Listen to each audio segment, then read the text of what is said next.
Autónoma de Honduras, Tecnología Educativa 2, Estructuras hipertextuales complejas.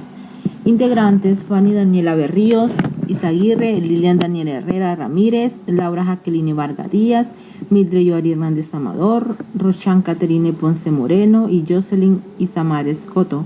Catedrático: licenciado Ronnie Ortiz, en Ciudad Universitaria, José Trinidad Rey, el 25 de octubre del 2016.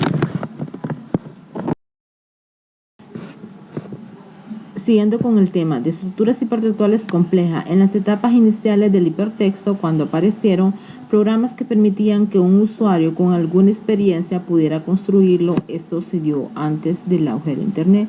Muchos actores desarrollaron la posibilidad de un hipertexto que establezca los vínculos entre diversos núcleos de contenido. ¿Qué quiere decir? Que cuando inició la etapa del hipertexto no permitían que personas que no tuvieran conocimiento a los programas pudiera acceder a ellos o construirlos. Tuvo un gran impacto en los educandos. ¿Por qué? Se dio el constructivismo, donde todos los educandos recorrían los contenidos su propio interés, según si les llamaba la atención, y se dio donde los educandos construían y reconstruían textos según su interés. Continuando con el tema, vamos a hablar un poco sobre los mitos sobre el hipertexto. Son 3 mitos importantes. El primer mito es superar el modelo lineal de la lectura del libro. Todo texto tiene una lógica, una coherencia y no puede leerse en cualquier sentido o dirección. Hay textos donde se tienen que respetar su orden y estructuración. Es un claro ejemplo. Vamos a leer un libro de una novela.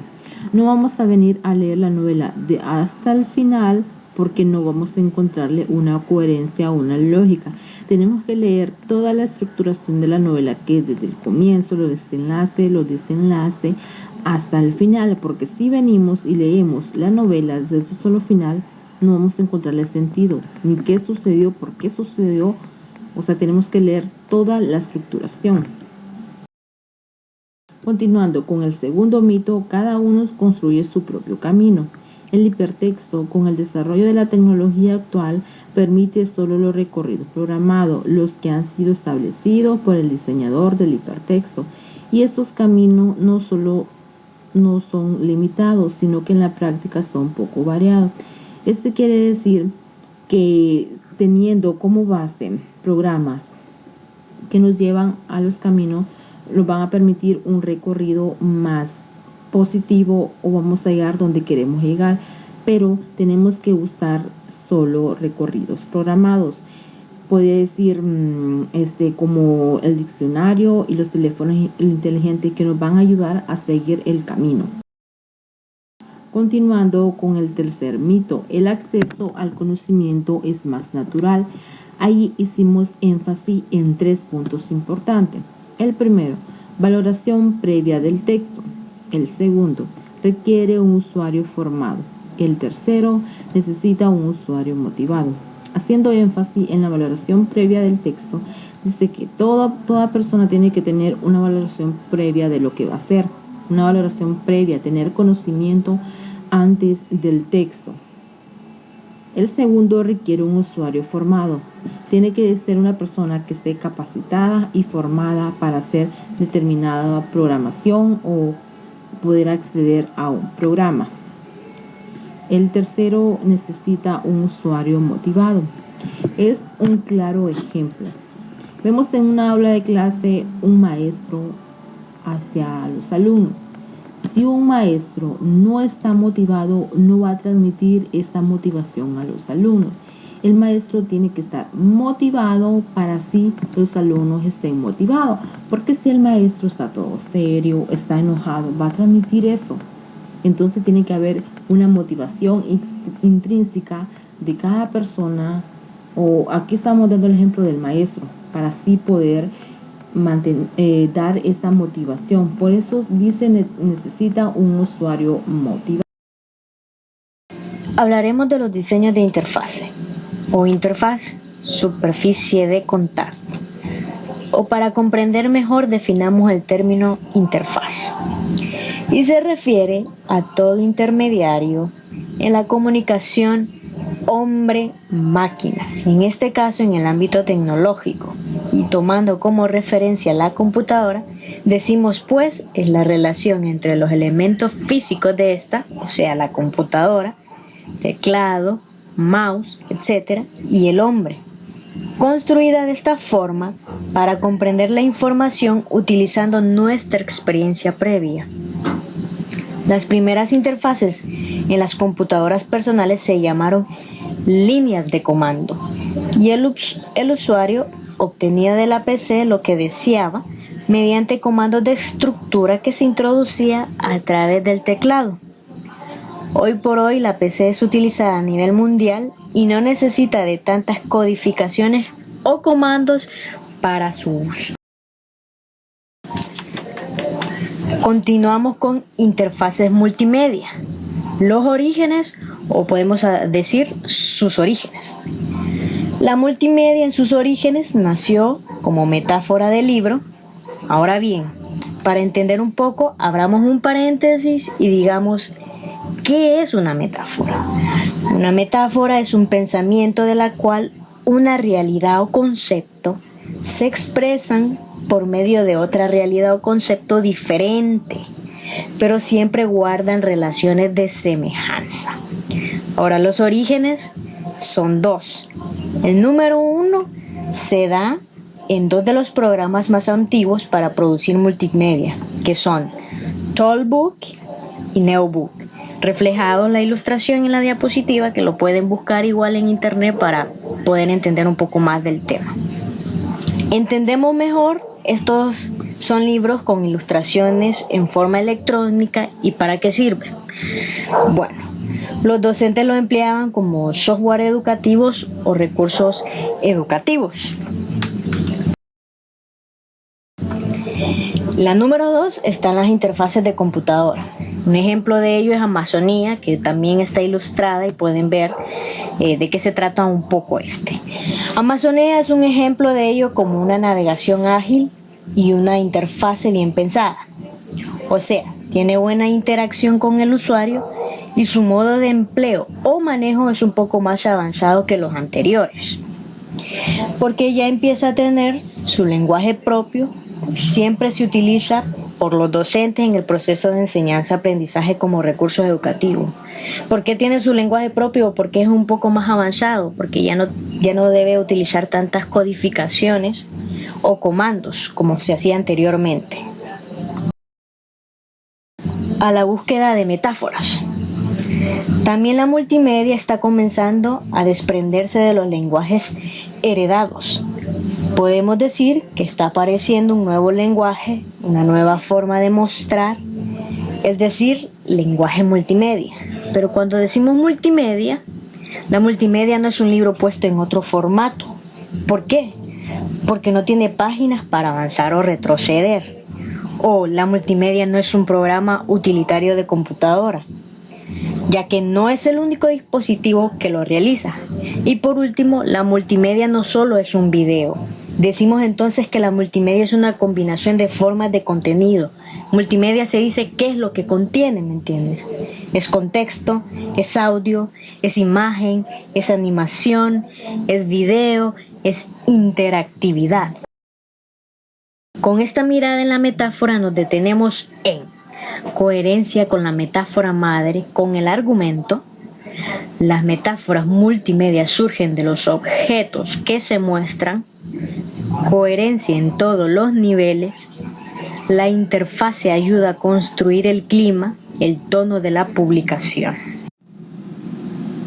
Ejemplos varios para ayudarnos a pensar. Polizón es una excelente historia desarrollada por Z Multimedia.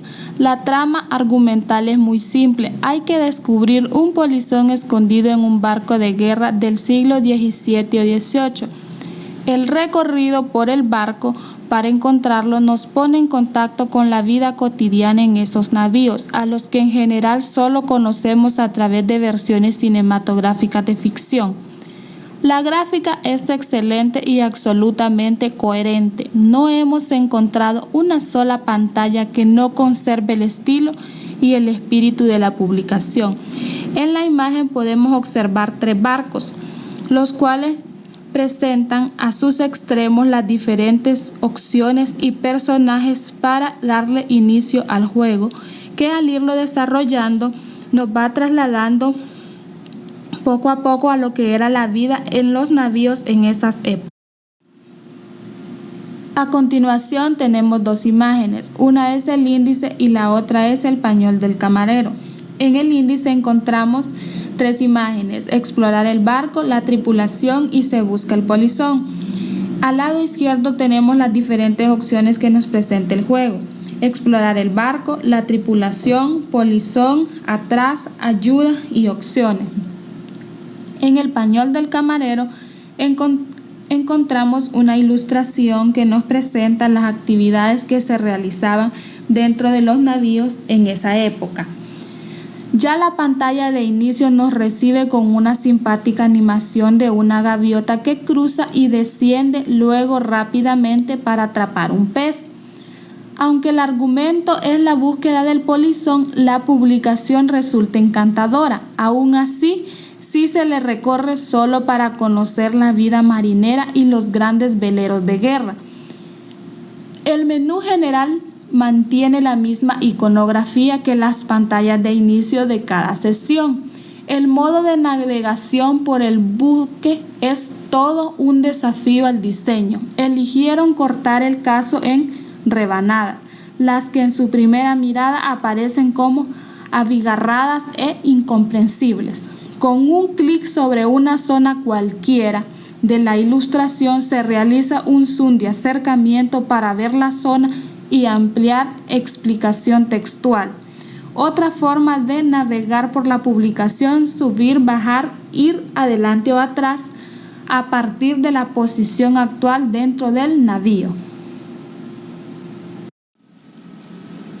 A continuación tenemos otro ejemplo de otro juego, el Atlas del Pequeño Aventurero, otro excelente trabajo de Z Multimedia. La carátula es sencilla y anticipa el estilo de la publicación.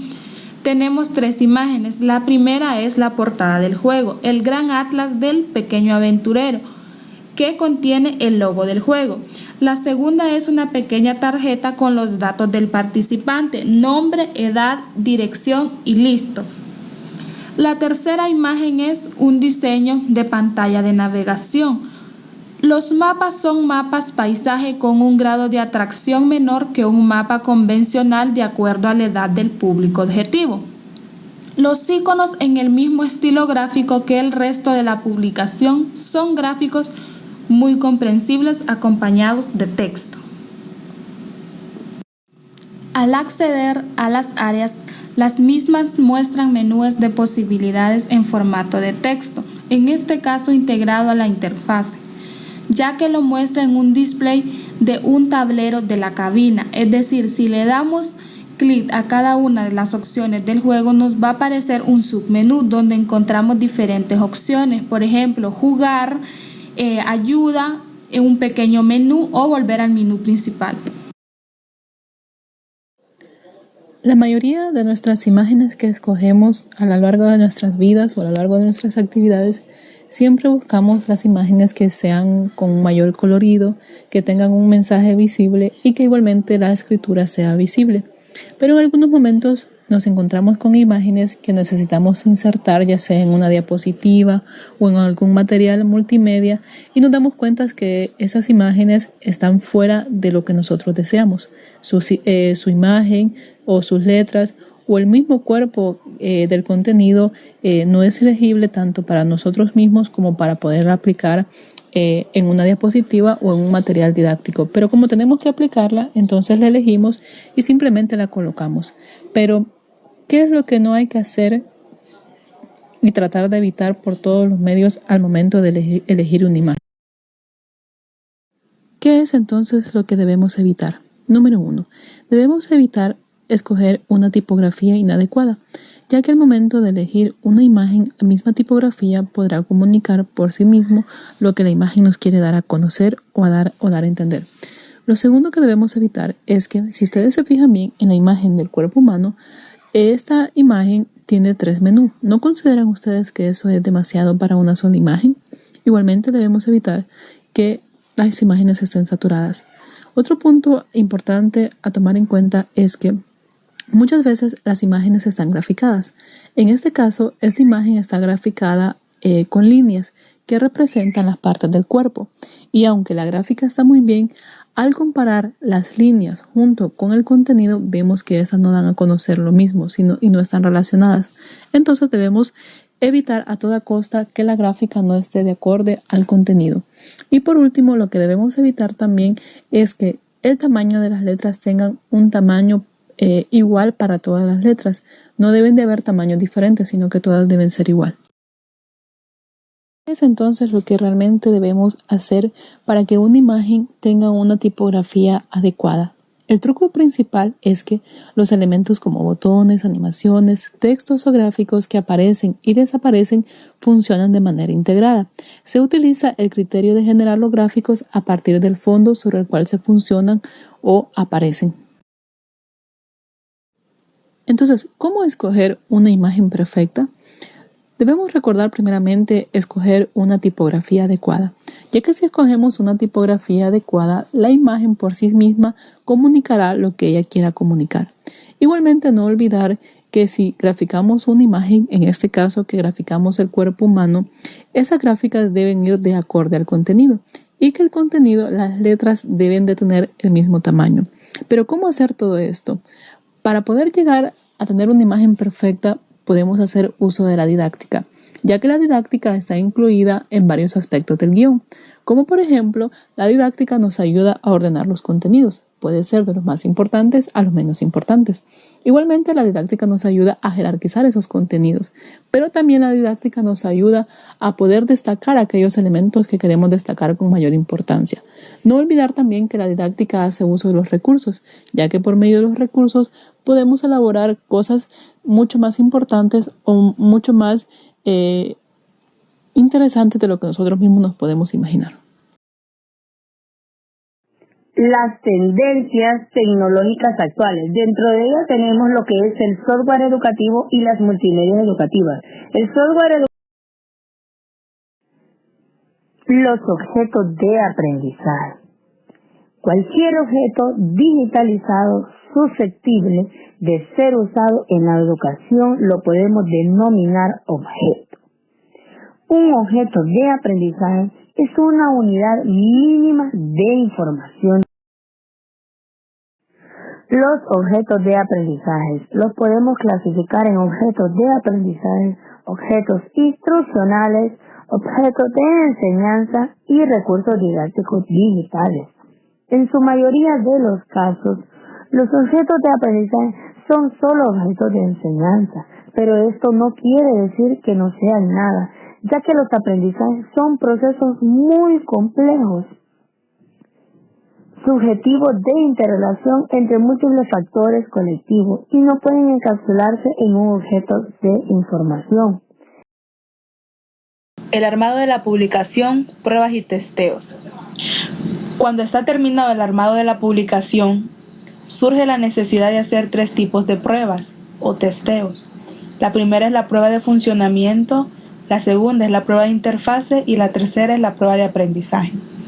Cuando hablamos de pruebas de funcionamiento, estas pruebas normalmente las puede hacer el autor o los autores y es recomendable realizar recorridos exhaustivos utilizando todos los caminos de navegación posibles. Una página que funciona bien viniendo de un lado puede que no funcione cuando llegue desde otro lado. Por más cuidadosos que hayamos sido en el proceso del armado, siempre aparecen elementos que no se comportan como es debido o como quisiéramos. Hay que compilar la publicación y probar que todo funcione de manera prevista, que no haya quedado links sueltos, botones que no llevan a ninguna parte o páginas de las que sea posible. Ahora las pruebas de interfase. Estas pruebas de interfase son las que nos parece obvio, puede no serlo. Para probar si la interfase es suficientemente clara y transparente, necesitaremos la ayuda de familiares, amigos, colegas que voluntariamente se presten para probar nuestro producto. Si necesitamos explicarles muchas cosas para que puedan Conllevarlos a un diseño es importante porque puede resolver los problemas. Algunos de los pilotos de estas pruebas deberían de tener la edad y experiencia de los destinatarios finales del producto de aprendizaje. Esto es lo más difícil, pero si se trata de un producto educativo, sería muy interesante probarlo en condiciones parecidas a las de su uso previsto, controlando los resultados de la manera más objetiva posible. Interdisciplinarios. Para ello debemos hablar, número 1, de la conformación del equipo. Un equipo colectivo de creación y producción como el que estamos pensando, y para ello necesitamos un director. En este caso hablamos de ese director que tenga la palabra final cuando surgen percances o divergencias. Este tiene que ser capaz de mantener el funcionamiento armónico del grupo. Además de ello, esa persona debe conocer y manejar las temáticas que se discuten. Y por último, debe tener una buena formación, porque este es el puente de diálogo o de enlaces. Número 2, será necesario establecer un sistema de toma de decisiones. Ahora, siempre es necesario un sistema para no desorientar al equipo y no entrar en confrontaciones. Uno de esos sistemas sería el consenso en que todos y cada una de las partes estén de acuerdo a lo que se plantea. Obviamente que antes de llegar a ese consenso se ha realizado un debate de los puntos que se están tratando. Número 3, es importante una nítida separación de tareas. O sea, ¿quién está a cargo de qué? Aunque muchos pueden cubrir diferentes roles a la vez, se debe tomar en consideración un aspecto fundamental en esta tarea, y es que debería incluir cierta autonomía en las decisiones, porque no es fácil trabajar cuando todo debe ser consultado. Número 2, sobre las reuniones de trabajo. Las reuniones de trabajo son una lamentable necesidad. ¿Por qué son lamentables? Porque aunque hayan sistemas para la toma de decisiones, muchas veces no se llegan a acuerdos, pero sin ellas no puede haber producción colectiva. Entonces, ¿qué se debería de hacer en este caso?